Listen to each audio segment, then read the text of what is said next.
So, welcome everyone to the monthly Peaceful Productivity session. And I have again a wonderful guest. I've got Kaitlyn with me, Kaitlyn David. Hello everyone. Hi Kaitlyn. And thanks for joining. And the topic today is rituals and how rituals can increase our productivity. And Kaitlyn, maybe you want to start by introducing yourself and tell everyone what you do, who you are, and then we can get into our talk about rituals. Sure. Hi, everyone. I'm Kaitlyn David. I live in the US. I'm in New Jersey. I am a content strategist and a mindset coach. And while I have over 15 years of experience in marketing, I've worked in corporate marketing, with media companies, building sponsorship programs, executing content strategies for some pretty big brands. And now I work with female entrepreneurs. While I have that experience, what I've found over my own journey is that the mindset piece and the energy that we put behind our message is actually just as important, if not even more important. And so today I combine mindfulness tools with content strategy to help women really find their voice and become an authority in their industry online and really evaluate your online presence. Who are you being? What is the energy that you're putting behind your message before you create content, before you show up online, before you maybe lead a workshop like this? And we work on defining who that is and finding like your core authentic marketing message. And like I said, we can't do that without this mindset work. And I love how that can come through in the form of rituals, which is why we're here today to talk about that. Exactly.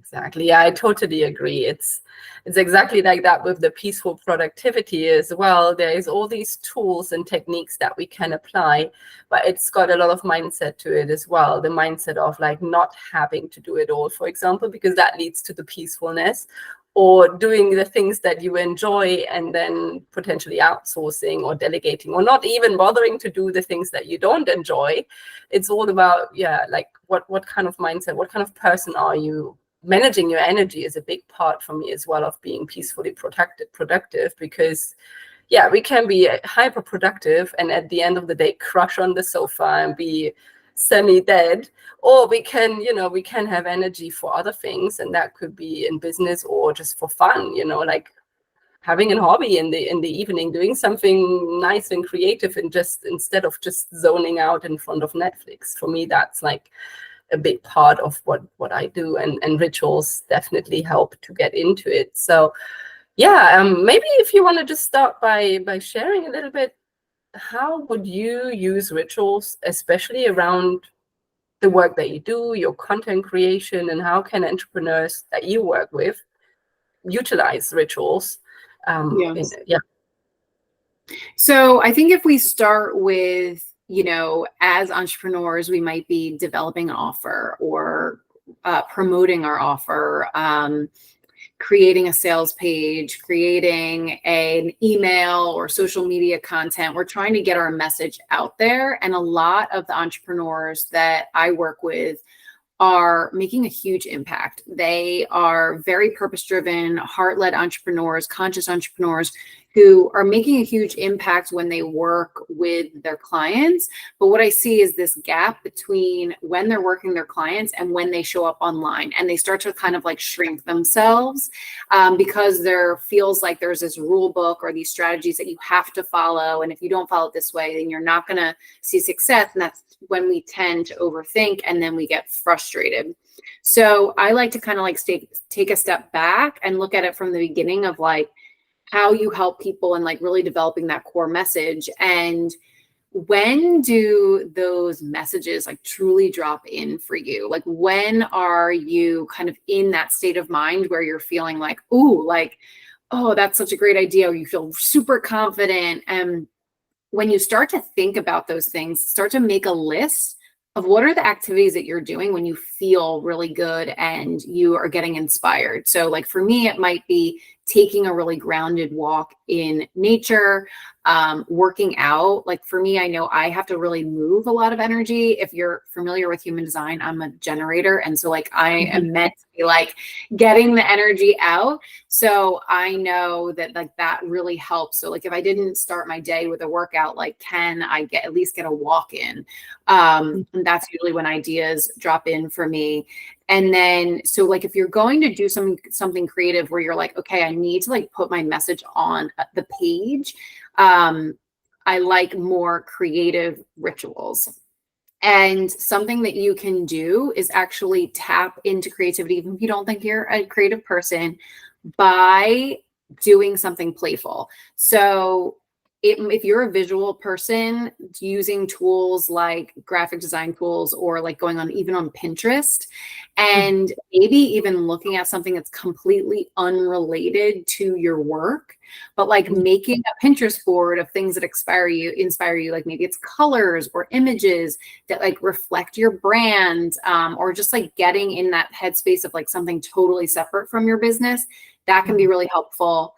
Another tool is Canva. Canva can be a free graphic design tool, or you can pay for it. I like to go in there and create, even if I'm not creating a graphic for a client, I'll play in there first before the words come to me, because I'm a very visual person. So it just feels really fun to feel like I'm like building their brand or something like that.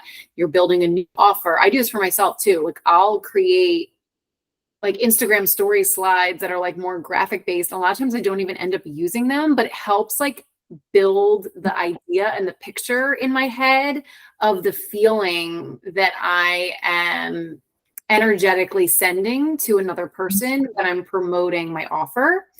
And then if you don't want to be on a computer, the last kind of creative thing I like to do is you could do painting, or you could do intuitive drawing.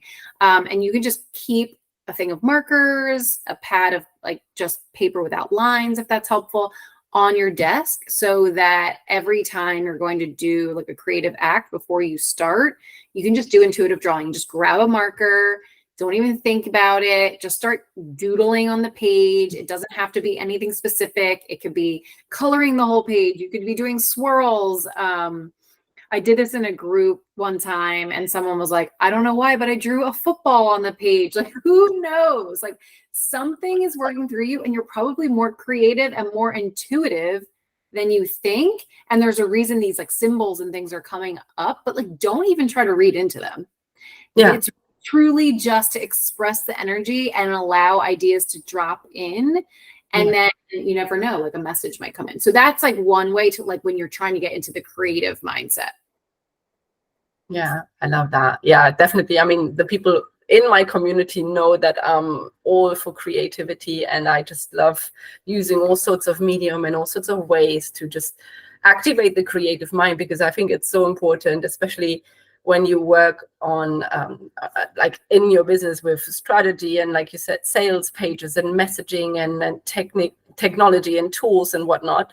I think it's so important to use that part of the brain, because that's, even if there's no outcome to it, like you said, the play part, but eventually at some point in the day, I always feel you see the outcome somewhere else, because you switched how your brain thinks, and that somehow does something in the other part of the brain.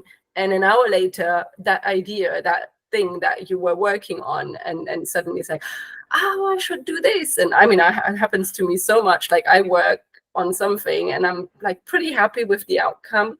And then I go and do my creative things. And an hour later, I come back and I'm like, actually, I need to go back to that thing, because this idea is so much better. And I don't think I would have had the other idea if I didn't do something creative or totally unrelated to work. Like, I mean, for me also, creativity is like baking. I love baking. That's like part of, you know, like using that part of my brain. And then I come back and I'm like, oh, this is so much better. Good. Yes. And especially like if you feel like you've been attached to your phone too much, or you're scrolling social media, and that you can use that as kind of like a red flag to like, okay, put the phone away, get away. And sometimes it's really hard. You're like, I have to make this work. I have a deadline, or I have to get this out. and you feel like you have to push yourself, but it's unreal what happens when you step away from it. And that is like the number one thing that I always tell my clients. I'm running a mentorship group right now, and someone in the chat said, I've actually been really disconnected. I've been off social media. I've been like, we had a long weekend in the States, and she's like, I'm carrying it more into the week even. She's like, the ideas that are coming in are incredible. Isn't that so cool? Like, you're not working, but yet you're getting all of these ideas so that you can come back better, stronger. And wouldn't you rather put out less quality work than more work that just kind of and like your energy is not great behind it? So those are things that I would say for like dropping into creativity. And then I would say to just energetically boost your confidence before leading a workshop, or maybe you're doing like a networking kind of call with someone, like just like a connection call, or you are someone that shows up on social media and you like talk on video, or even before you go to post something, like even if you have the post ready, you want to have because I think of someone very particular who is getting with big anxiety of like, post. Like, I will tell her whatever you're telling me now. Or like before you send an email, like you had this like great idea, but then when you go to do it, like it's just kind of falling flat and you're not in the mood, but you're like, oh, I feel like I have to get this out the door, but you're just like, it's not going to come off the same way. Like, just think about when you're really excited about something and you have like a high vibe, confident energy, and the way that it hits or the way that it lands either on social media or an email that you send, versus when maybe you had a great idea, but like you're just doing it for the sake of getting it off your plate. It's two very different energies. So what I would say is, number one, take the timeline away, or like this idea that you like have to post 5 times a week. And if you don't post today, you're going to be horrible and nobody's going to work with you. And there's like no consistency. And that's, the consistency is important. I'm not saying just like completely abandon all of that. But like, if you feel like you're really forcing yourself, like yesterday, my kids got home and I'm like, oh, I could just like finish this one other thing. And it's like, do I really need to do that today? Like, what is the difference between me doing this now or tomorrow morning? And there was none. So I just decided to close the laptop and be done with it. And I felt so much better this morning doing it versus if I rushed it yesterday. So like, number one, really evaluate your energy and start to really get to know yourself, your emotional intelligence of like, all right, you know what, I'm done with this for now. Put those boundaries in place. But then number two is, how can you manage your energy before you go to post or lead something? So like, again, I really like walks. I really like or working out and things like that. However, there are other ways you can do this too. So I love things like an activation meditation, which is more of like mantras. So you could actually, even if you don't have access to somebody else's, you could actually record in your voice notes on your phone yourself saying some mantras that you really like, that like get you going, get you in a positive mindset, might be really good reminders for yourself. And you could play those right before you go to do something. Put on some like really high vibe music, maybe like it works. Yeah, I love that. In the zone. And so those are, and then the other thing is if you feel really anxious, because also we can get really nervous before we're presenting or we're going online. Like, a lot of people hate showing their face on social media. So before that, EFT tapping is a great tool. So with tapping, you are actually tapping on different points throughout your body that are along your meridian line, and it regulates your nervous system. So it's very similar to acupressure, acupuncture, things like that. So it's the same kind of points where you'd be having like needles, or you're using acupressure. And so it actually helps to drop your cortisol levels. And you, while you're doing it, and it only has to take like 3 minutes, you can feel the angst in your body kind of dissipate, which is really cool. So tapping alone on these points will help. But then if you pair it with a mantra that's reminding you that you're okay, it's even better. So Just give an example. So like if you are feeling nervous before you're going online or something, you might just start tapping like on the side of your fist like this. And with your eyes closed, you might just be saying, I feel nervous right now, but I know I'm going to be okay. And you could literally just say that over and over and over again while you tap on the points. And you can like look the points up online. It's really super easy. I can actually take us through it if you want. Yeah, I would love that. Go for it. Totally up for it. Start with your fist. Does it matter which hand? No. Nope. Doesn't matter what hand. You could do like 2 fingers. You could do all 4. It doesn't really matter. And this point, all the points are kind of related to something emotionally as well. But this point is all about like nerves and excitement, new beginnings. This is a great one. Just like if you're out and about and you don't want to just like look a little weird tapping your body, like you can have it like under your desk if you're in an office, like that kind of thing. I even tell my kids this, like at school, like if they're nervous, like just start tapping. So this is a great one. And you just like breathe in and out, make sure you're breathing, you close your eyes and you just say, and you address your emotion. So I know that I feel nervous today, but I'll be okay. And then it's just today, I feel nervous, but I know I will be okay. You say it one more time. Today, I feel nervous, but I know I will be okay. And then you can actually come up to the crown of your head. It actually follows the chakra system a lot of the times as well. So if you're at the top of your head on your hairline, you tap there and you can continue to say the mantra. Today, I feel nervous, but I know I will be okay. And then you come down to your brow point, which is on the very inner point of your eyebrows, close to your third eye. And you can do one side, you can do both sides. It doesn't matter which side. And you just continue to say the mantra.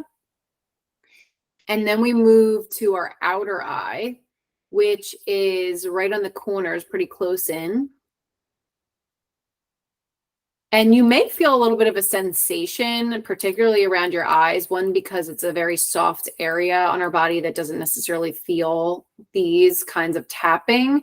But also there could be stagnant energy in any of the spots and you're moving the energy through. And then you come to your under eye, which is on your bone of your eye socket. Just be careful not to poke yourself in the eye. And this point's actually really great for digesting information if you're feeling overwhelmed, letting go of grief. It's all about digestion. And then you come down to your upper lip, which is in between your nose and your upper lip, and tap there. And then it comes to the chin point. We're just working down our body. And there's 2 more points. One is our chest point, which is right underneath your collarbone. There's like a soft spot there. And again, you can do it on one side or both. Just tap there.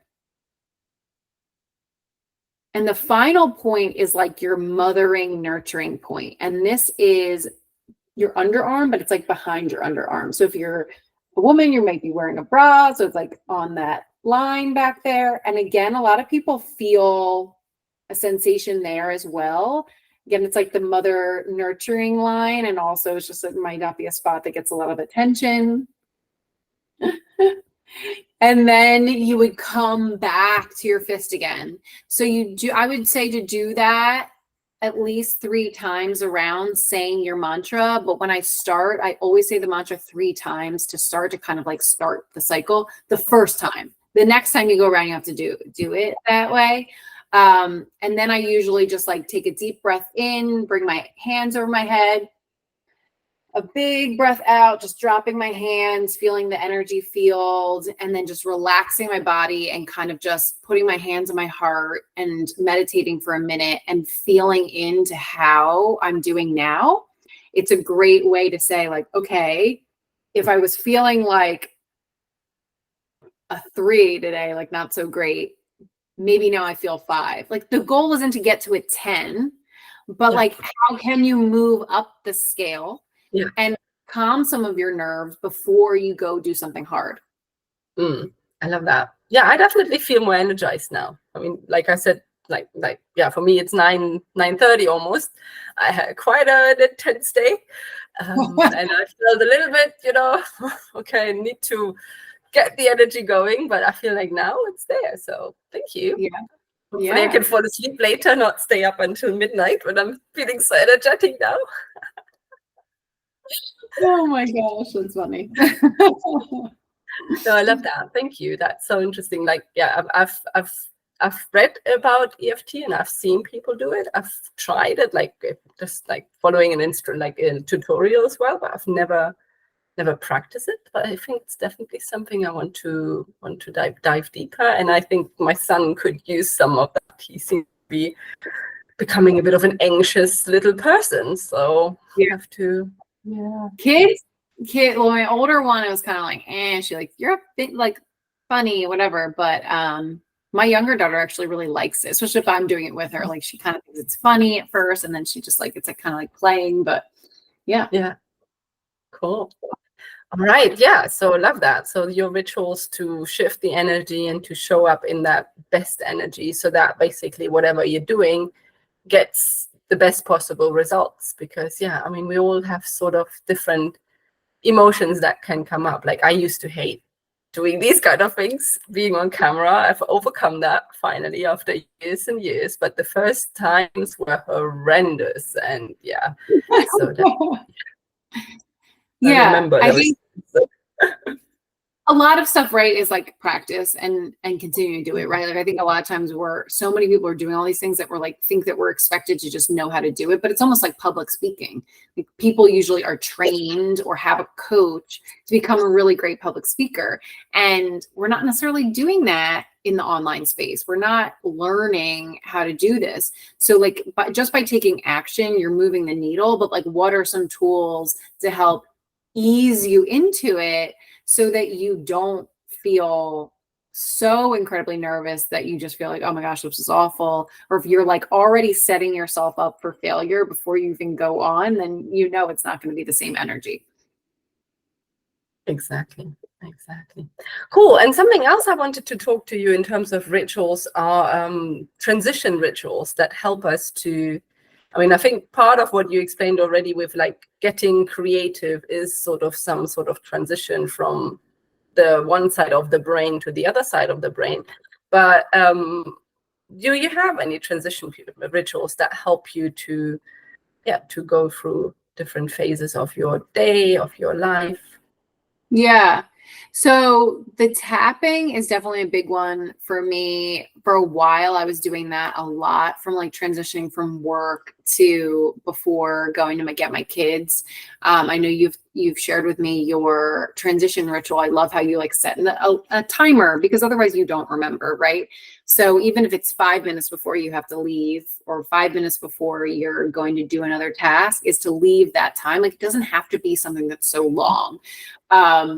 In the morning, if it's like not bad weather, I do really like to go for a walk before I start my workday. So in the morning, I generally try to wake up before my kids are up. I am like a morning person, but I leave a lot of flexibility in there as far as time and what I do. But like, if I'm not working out, I like to do like a 10-minute meditation and journaling. I really love journaling. I think it's just like a great release. Get any like negative thoughts out. I don't think that like these thoughts and these feelings should be suppressed. So I think a journaling is a great way to just get them out on the page. And then after I go, have my routine with my kids in the morning, get them out the door to school.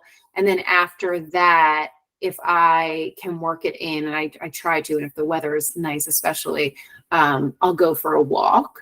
Sometimes I listen to a podcast, and sometimes I like listen to my body, and I'm like, you know what? I just want to be out in nature with nothing. And that is really helpful. Yeah. So I try not to like have anything scheduled the second after I drop them off, so that I do have that buffer space before I start like my first meeting of the day or whatever it is. So I would say those are kind of like my main things throughout the day. I love that. And I think it's definitely this buffer period resonates a lot with me. Like, before I got into the, there is a peaceful, productive way. I was always on the productive path, trying to maximize my time, trying to maximize the output. And so I would cramp everything in, and I wouldn't have any buffer time. And it's even these little things like the timer going off 20 minutes before I need to leave the house. It used to be literally on the spot of just, you have to go now to be on time at school pickup.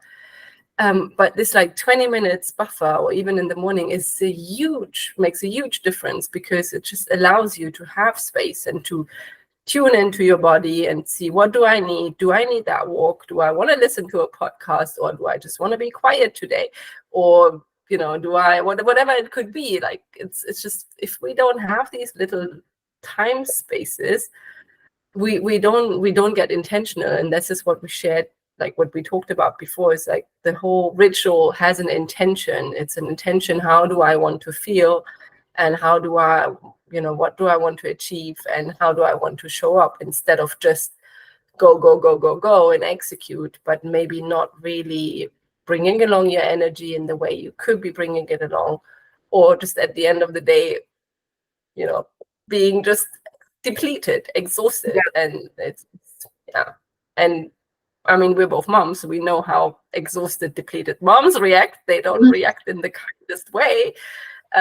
So I always bring it back to my motherhood experience as well, where these little humans are the ones who get me in a bad state if I'm not paying attention to this other part of me, the work part, the productive part, the wanting to achieve part. But they deserve the energized and fulfilled and happy part as well. So true. And then you always just feel, you don't feel great after that happens either. It ends up being this like spiral of like this shame spiral that you get stuck in. Exactly.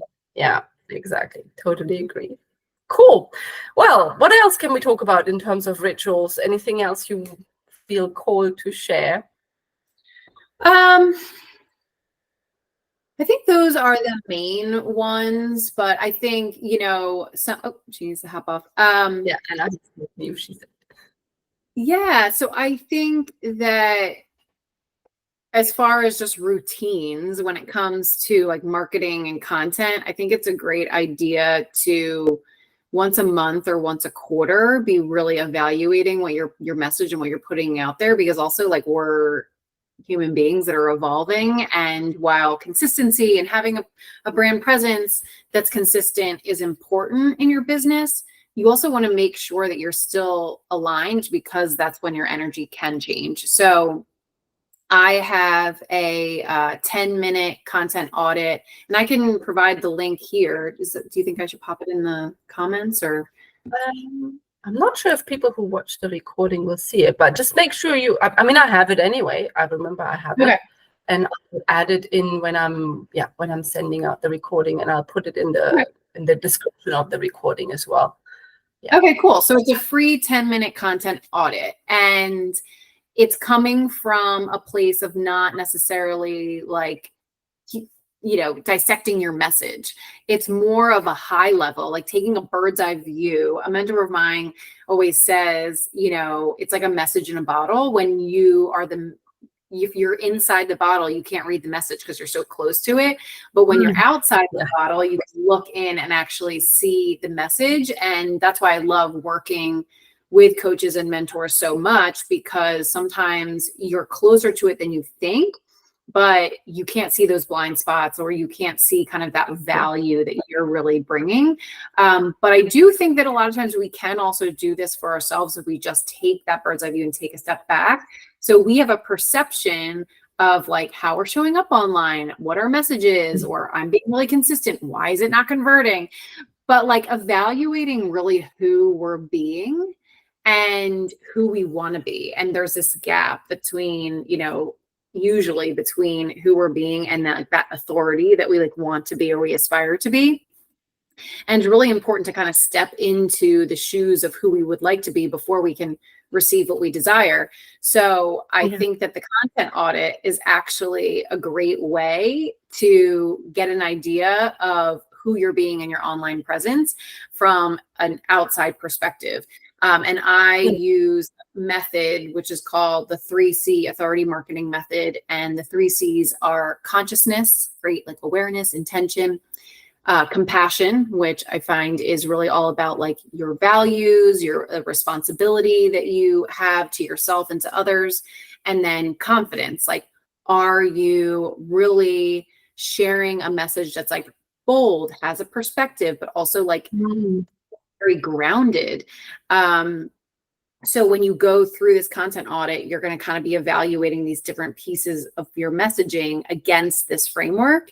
Everything from your Instagram bio and your last few Instagram posts to your sales website to your emails and anywhere else that you really show up, and, you know, start with like the core places and do that in like a 10-minute piece or period. And I think it will really give you great awareness of like how you're being. So like, I think that that's like just a great routine to have as far as marketing. And then you can kind of evaluate, all right, well, what are some rituals that could help me step into this person that I would like to be?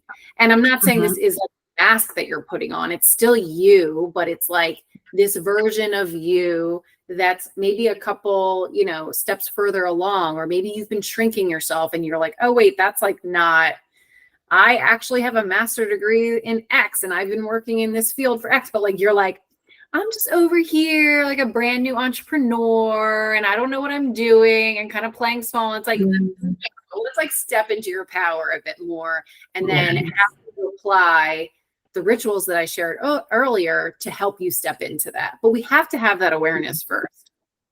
Yeah, I love that. Yeah, I love all the 3Cs. They totally resonate with me.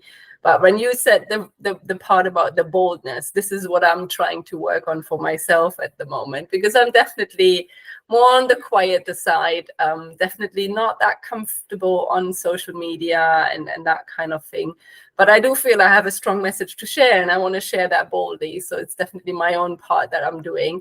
And actually, I'll be just cheeky and curious, and I'm wondering if you can give me a tip. So basically, I'm not very consistent on social media. I mean, I do post regularly, but it's mostly the work-related posts.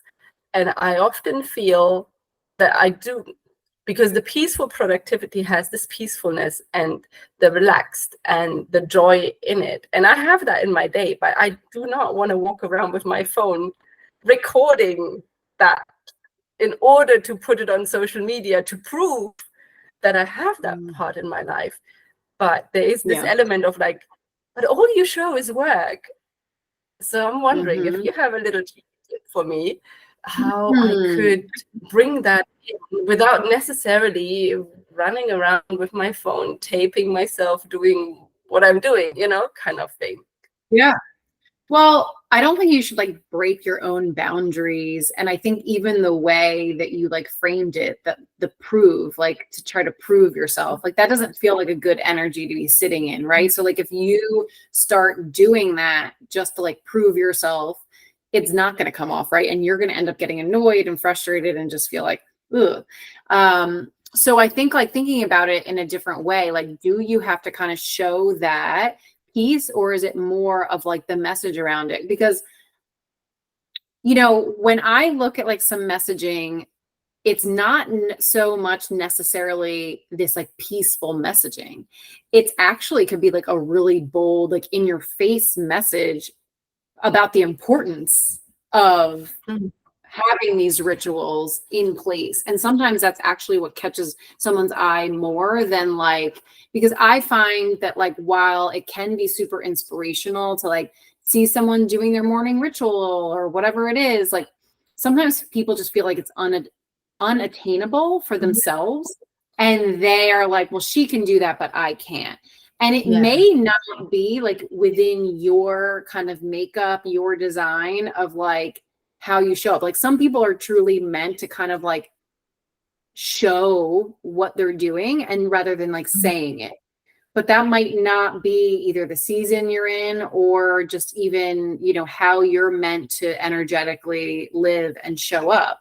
So instead of like feeling like forced to do that, are there ways that you can just like show the real value and importance behind that just through a message, like just through like words, like a graphic post or whatever it is, to say like the importance of that. Yeah. Okay, so that's reassuring, because that's just sometimes the self-doubt creeping in and seeing other people doing other things and, you know, wondering, is that, should I be doing it like this, or is that okay? And all of that. It's just, I think that's why I really resonated with you when we connected, because I had this feeling of like, you give a lot of permission to entrepreneurs like me who maybe don't necessarily want to be shouting in social media and doing all the things all the time. I felt like you have this sense of, you know, you can do it exactly how it feels for you, and you just confirmed that, because I do get a lot of the inspirations of what I talk about comes from those little things that I do during the day, and I find them inspirational for myself, or just really peaceful and enjoyable for myself, and I realize, okay, I'll share that. And I do that a lot through word and writing, because that's what I like doing, not necessarily having a, you know, face on video on social media, just not me. Yeah. And I feel like too, like, so, and this is funny too, because so I know that like from in Instagram, for example, in like stories and stuff like that, over time, people have such a less attention span, right? So like, I know that like you usually will probably get more views on a story if, number one, you don't have as many stories, number one, or number two, you're not like talking to camera. But like my kind of thing is I actually feel like an urge or a hit to come on and talk. And because of that, it's like, I'm like, I feel like I need to like just say it. And that feels better to me than like just writing something. And it depends on the day for me or whatever. And I know I was at one point in a time or a place where like I wasn't talking on stories anymore. And there's definitely seasons, you know, when I'm with my kids more, I'm not going to be talking, but like I was holding myself back, and maybe my story views were higher, but were they like converting? Was I having conversations with people? Like, no, because I wasn't sharing my true energy.